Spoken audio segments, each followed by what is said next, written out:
নমস্কার, আমি তনুশ্রী। অলৌকিক ঘটনা তনুশ্রী রিম চ্যানেলে আবার নিয়ে চলে এসেছি একটি ভৌতিক ঘটনা। আজকের ঘটনাটি আমি একজন অনেক বৃদ্ধার একটি ঘটনা বলছি। ঘটনাটি আমি শুনেছি আমার দিদার মুখ থেকে। এখন আমার দিদাও নেই, তো ওনার দিদা বা কেউ এরকম হয়েছিল, মানে আমার দিদা একদম নিজের চোখে এটা দেখেছে। তো যাই হোক, আমি আজকের ঘটনাটি শুরু করছি। ঘটনাটি হচ্ছে, আমার দিদা যখন একটু বোঝের হয়েছে তখন থেকে নাকি উনি ওনার দিদা কিংবা ঠাম্মা এরকম কারোর কাছে থাকতেন। ঘুম থেকে উঠে দেখতেন দিদা ওনার সাথে নেই।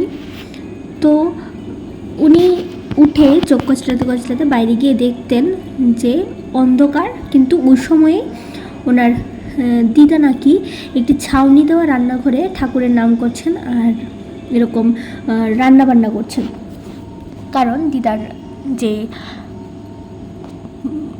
দাদু, উনি নাকি মানে আমার দিদার যে দাদু, উনি কাজে চলে যাবেন, সেই জন্য এরকম ছাউনি দেওয়া রান্নাঘরে রান্না করছেন। তো দিদা এইসব দেখে গিয়ে আবার ঘুমিয়ে পড়তেন, কারণ অনেকটাই রাত ছিল তখন, হয়তো বা 3:30 4টে এরকম বাজে। তো ওরা যেহেতু খুবই তাড়াতাড়ি ঘুমিয়ে পড়তো, সন্ধ্যা হলে ওদের আর কোনো কাজ থাকতো না, 6টা 7টার মধ্যে ওরা খেয়ে দিয়ে একদম ঘুমিয়ে পড়তো। তো সেই কারণে ওদের কিন্তু মানে সকালটা অনেক তাড়াতাড়ি হতো। আর যেহেতু এমনিতেও গ্রামগঞ্জের লোকেরা 4টা 4:30টাতে ঘুম থেকে ওঠে, তবে যেহেতু আমার দিদার দাদু বাইরে কাজ করতে যেত, তো সেই কারণে কিন্তু ওনার দিদা তাড়াতাড়ি মানে ঘুম থেকে উঠে রান্নাবান্না সব কিছু করতেন। দাদুর আবার একটা দোষ ছিল, উনি আবার নিরামিষ খেতে পারতেন না। ওনাকে যাই করতেন না কেন আমিষ একটা কিছু পদ করিয়ে দিতে লাগবে। দাদুকে উনি সকালবেলা ঘুম থেকে উঠে মাছ, আর যেহেতু আমাদের এই ত্রিপুরাতে আর পশ্চিমবঙ্গেরও কিছু কিছু জায়গাতে হয়তো করা হয়, আর বাকি বাংলাদেশ বা উত্তর পূর্বাঞ্চলের গুয়াহাটি টোহাটি এরকম জায়গাতে তো করাই হয়, শুটকি মাছ যেটাকে বলি আমরা, ওইটার চাটনি। তারপর যেদিন আগের দিন মাংস থাকতো মাংস, এরকম অনেক কিছুই কিন্তু 2 কি 3টা পদ রান্না করে দাদুকে দিতেই হতো। দাদু এত রাতে তো খেতে পারতো না, তো সেই জন্য দাদু কী করতো, সব কিছু প্যাকটেক করে 4টার মধ্যে, কিন্তু 4:30টার মধ্যে দাদু পেরিয়ে যেত কাজে। প্রায় সময় দাদু আসতেও পারতো না। যেদিন দাদু আসতে পারতো না, ওই দিন দিদার একটু কাজটা কম থাকতো, তখন আমার দিদার দিদা কিন্তু ওই দিদার সাথে ভালো করে ঘুমোতে পারতো। বেশিরভাগ সময়টা ঠান্ডার দিনে উনি খুব পছন্দ করতেন যে ওনার দিদার সান্নিধ্যে উনি ঘুমোচ্ছেন, এরকম জিনিসটা। তো প্রায় সময় এরকম দেখতো। তারপর একদিন হয়েছে কি, সন্ধ্যা মাত্র লেগেছে, 5টা কি 6টা হবে, তখনও ফর্সা আছে, কারণ গরমের দিনে একটু দেরি করেই আলুটা শেষ হয়। তো আমার দিদা কি করছেন, দাওয়ায় বসে আছেন। ওনার নিজের যে বাড়িটা ছিল এটা একটু দূরে। ওনার যেহেতু অনেক ভাই বোন ছিল, সেজন্য প্রথম নাতনি যেহেতু, তো ওরা একটু বেশি ভালোবাসতো, ওনাদের কাছেই থাকতো। তো দিদা দাওয়ায় বসে খেলা করছে। ওনার দিদিমা যিনি ছিলেন, উনি সারা বাড়ি সন্ধ্যা টন্ধা লাগিয়ে বাড়িতে চলে এলেন, মানে ঘরে চলে এলেন। এসে দেখছে দিদার চোখ একদম ঢলো, মানে ঘুমে ঢলো।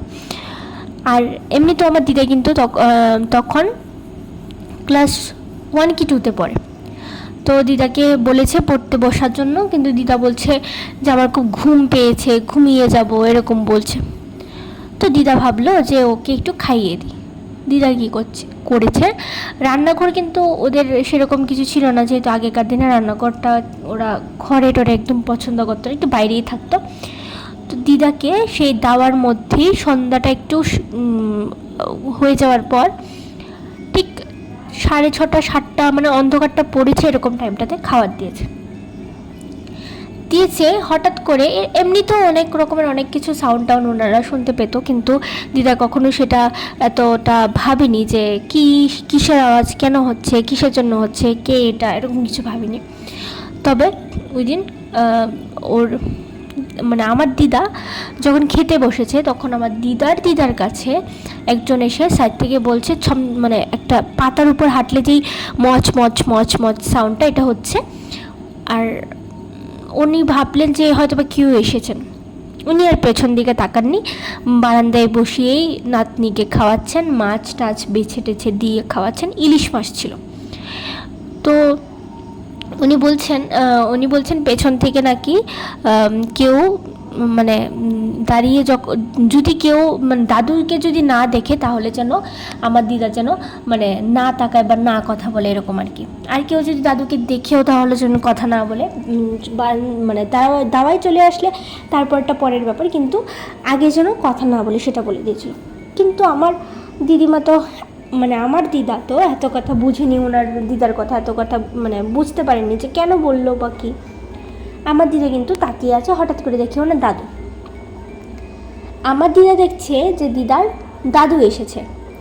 আর আমার দিদা উনি বলছেন যে ওনাকে নাকি পেছন থেকে বলছে, তুই মাছটা দে আমাকে, তুই যে মাছটা ওই পাতে দিয়েছিস সেটা আমাকে দে, এরকম বলছে। দিদা তো কিছুতেই মানে দিতে নারাজ। উনি কিন্তু যুদ্ধ করছেন, এক তরফ থেকে যুদ্ধ করছেন।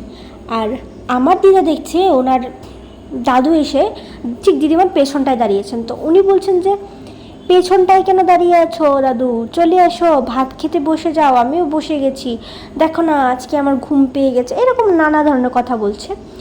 আর ওনার দিদাকে কিন্তু কন্টিনিউ পেছন থেকে বলে যাচ্ছে, মাছটা দিয়ে দে, মাছটা দিয়ে দিই, এরকম। উনি তো মানে উনি যুদ্ধ করছেন, মুখে মুখে যুদ্ধ করছেন উনি, যে দেবেনই না, এরকম। তো এরকম হতে হতে হঠাৎ করে যখন একটু পরে দাদু চলে আসে, দাদু পাশেই এসেছিল, কিন্তু একটি দোকান ছিল ওদের, মানে গ্রামের সমস্ত লোকেরা এসে বিড়ি টিড়ি খেত, চাটা খেত, এরকম একটা দোকান ছিল। ওই দোকানে দাদু বসেছিল। তো ঠিক 7:15 দিকে দাদু এসে বাড়িতে ঢুকলো। তো আমার দিদা তখন অনেকটাই ছোট, উনি এত কিছু বোঝেন না। উনি কী করলেন, হঠাৎ করে দাদুকে দেখে চিৎকার করে দিদিমাকে বলতে লাগলেন, মানে আমার দিদিমাকে বলতে লাগলেন, দুটো দাদু, এরকম করে বলতে লাগলেন। দিদিমা তো যা বোঝার বুঝে গেলেন।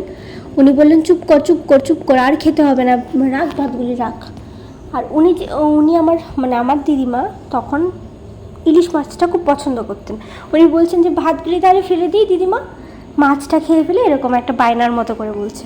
তো বলছে কিচ্ছু খেতে হবে না, ফেলে দে, এরকম বলছে। দাদু বাড়িতে এসে ঢোকার পর সমস্ত কথাটা বলার পর কিন্তু ওই আমার দিদার জন্য কিন্তু একটা পরের দিন একটা তাবিজ নেওয়া হয়, যাতে ও আর ভয়টাই না পায়।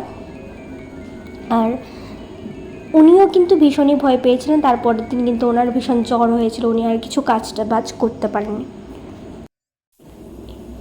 এরকম আরও কিছু ঘটনা আছে, যেমন একদিন নাকি উনি ভোরবেলা ঘুম থেকে উঠে ওনার দিদিমার কাছে যান, মানে আমার দিদা ওনার দিদিমার কাছে যান, গিয়ে বসে কথা বলছেন। হঠাৎ করে নাকি একটা পোড়া হাত এসে ওনাকে বলছে, একটা মাছ দে আমি চলে যাব, একটা মাছ দে আমি চলে যাব। উনি নাকি বলেছেন যে মাছকে তোদের জন্য গুনে এনেছি, এরকম বলে দেননি। সাথে নাকি উনি নাকি কী করেছিলেন, লোহা একটা চুলায় সবসময় দিয়ে রাখতেন গরম করার জন্য, ওইটা নাকি হাতে লাগিয়ে দিয়েছে। আর এটা নাকি বিভৎস চিৎকার করে পালিয়ে গিয়েছিল। পরদিন নাকি যে জায়গাটাতে চিৎকার শোনা গিয়েছিল, পরদিন বলতে কি, উনি তো ভোরবেলা সেই 3টে, 3:30 বা 3টে না, 3:30, 4টের দিকে এইসব করতেন কাজকর্ম। তো ওই আলু ফোটার পর যখন উনি বাইরে কাজ করছিলেন, তখন নাকি উনি দেখতে পান যে ওই জায়গাটাতে একটি কালো কুচকুচে দাঁড় কাক মরে। আজকের ঘটনাগুলো সেরকম ভয়ানক না হলেও কিন্তু অনেকটাই ভয়ানক ছিল, কারণ যাদের সাথে ঘটেছে ঘটনাগুলো তারাই জানে একমাত্র ঘটনাগুলো কীরকম ভয়ানক ছিল। যাই হোক, আমার দিদা যেহেতু ওই সময়টাতে অনেকটাই বাচ্চা ছিল, বুঝতে পারেনি, পরে বড় হয়ে সেটা বুঝতে পেরেছিল, আর ওনার তখন ভয় লেগেছিল। আর আমার দিদার দিদা যাকে আমি দেখিনি, ওনার কিন্তু তখনটায় ভীষণ ভয় লেগেছিল। হয়তোবা উনি এরকমই যোদ্ধা, উনি এরকমভাবে সারাটা জীবন কাটিয়ে এসেছে। ওনার অনেক ছোটোবেলায় বিয়ে হয়েছিল, চলে এসেছিল, কীভাবে একা থাকতে হয়, কীভাবে একা কী করতে হয়, ওনার বোঝা হয়ে গিয়েছিল হয়তোবা। যাই হোক, আজকের ঘটনা আপনাদের কীরকম লাগলো তা অবশ্যই কমেন্ট করে জানাবেন। আর আপনাদের জীবনে যদি থেকে থাকে এরকম কোনো ঘটনা, তাহলে আমার নিচে দেওয়া লিঙ্কে ক্লিক করে গিয়ে কিন্তু আপনারা ঘটনাগুলো জানাতে পারেন। ভালো লাগলে লাইক, কমেন্ট, শেয়ার করে দেবেন।